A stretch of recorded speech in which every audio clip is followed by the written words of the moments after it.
Hi guys, Tiffany here. I am a real estate professional and today I'm going to help you figure out how to buy your first home. So the first part of buying a home, you've got to figure out what is your credit score, what is your income, so you know how much you can afford, and then you can start the process of getting pre-approved, and then you start looking at houses. A lot of the millennials, first-time home buyers, get that process completely backwards.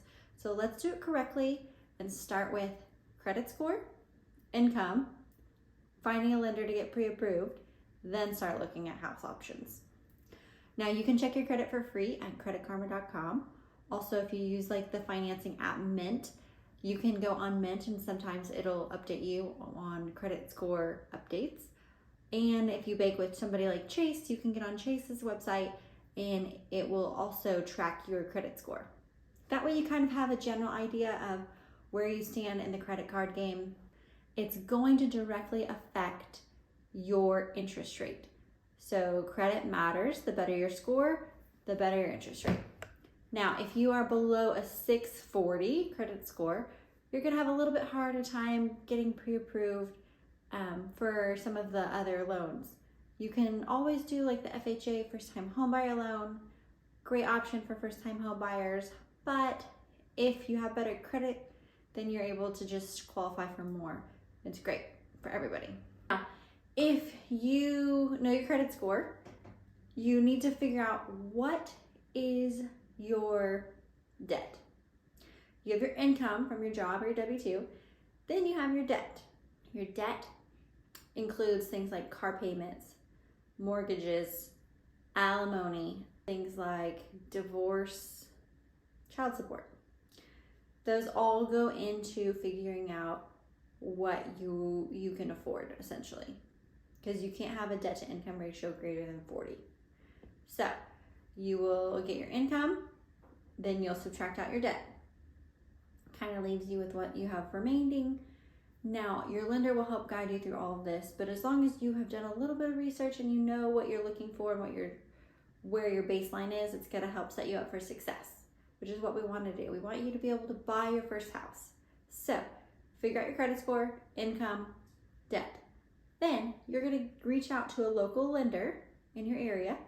Try to use somebody local. They're going to communicate better.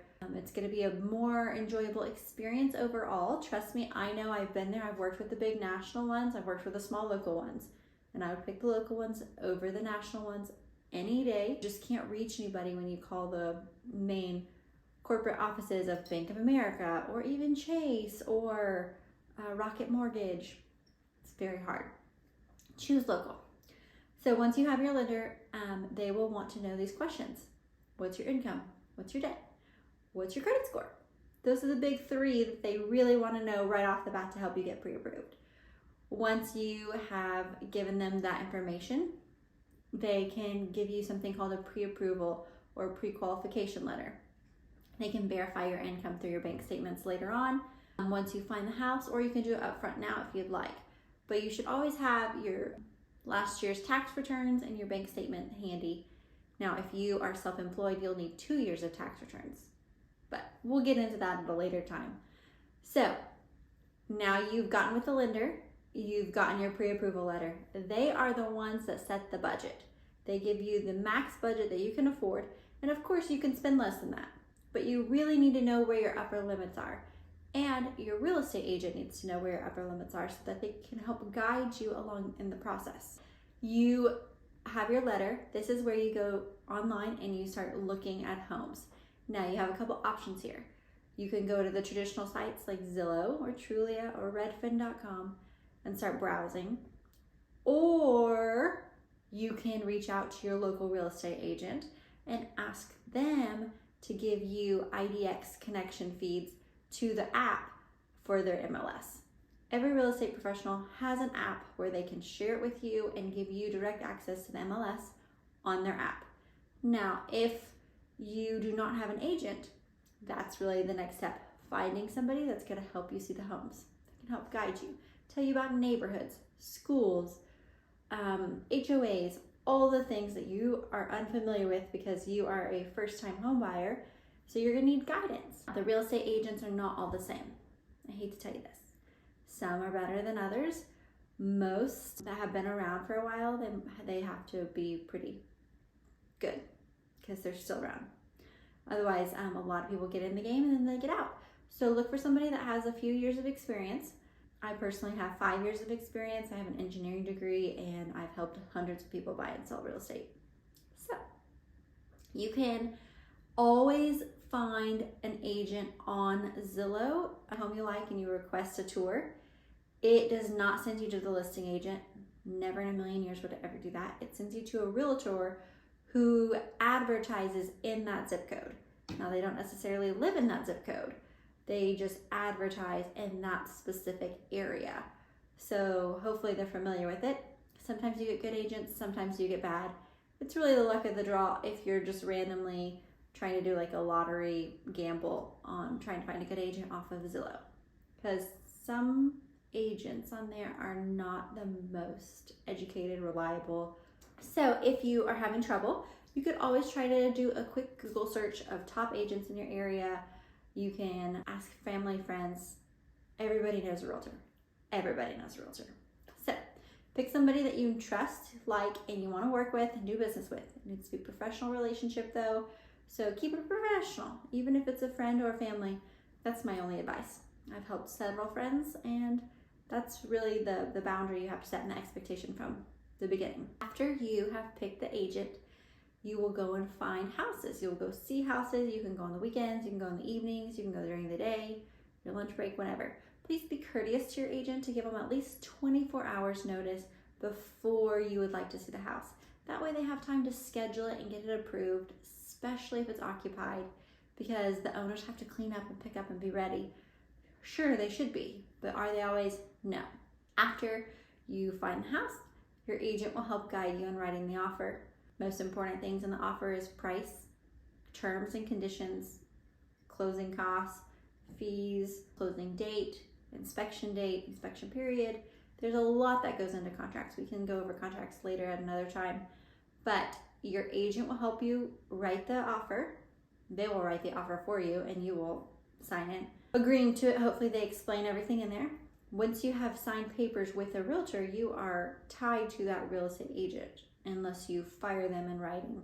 So they are your real estate agent. Do not use other realtors. Once you are looking at homes and making offers on properties, that is a big no-no. Something a lot of millennials don't know, and they get confused about it. You can't hop around from real estate agent to real estate agent. It doesn't work like that. We have a fiduciary duty to legally be bound to you, and therefore we are due legally compensation when you buy. So another video for another topic. Now, you get the house, you get under contract, you do inspections, you negotiate repairs, you get the bank appraisal, your lender will order that, you will pay for it. It's part of your closing costs and your estimate. Then after all of that checks out and you get all the way through the whole process, it takes about 30 days. 3 days prior to closing, you get clear to close, and that's when you figure out what your payment's gonna be, your monthly mortgage payment. So if you haven't submitted a insurance request, you're gonna have a hard time getting your monthly payment because it's tied to all the things that go into it. Property taxes, insurance, escrow, you name it, it's all tied in there.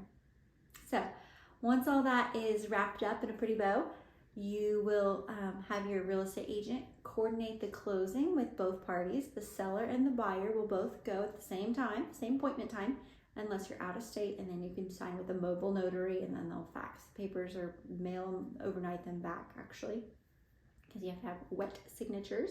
Unless you're paying with cash, then you can sign electronically.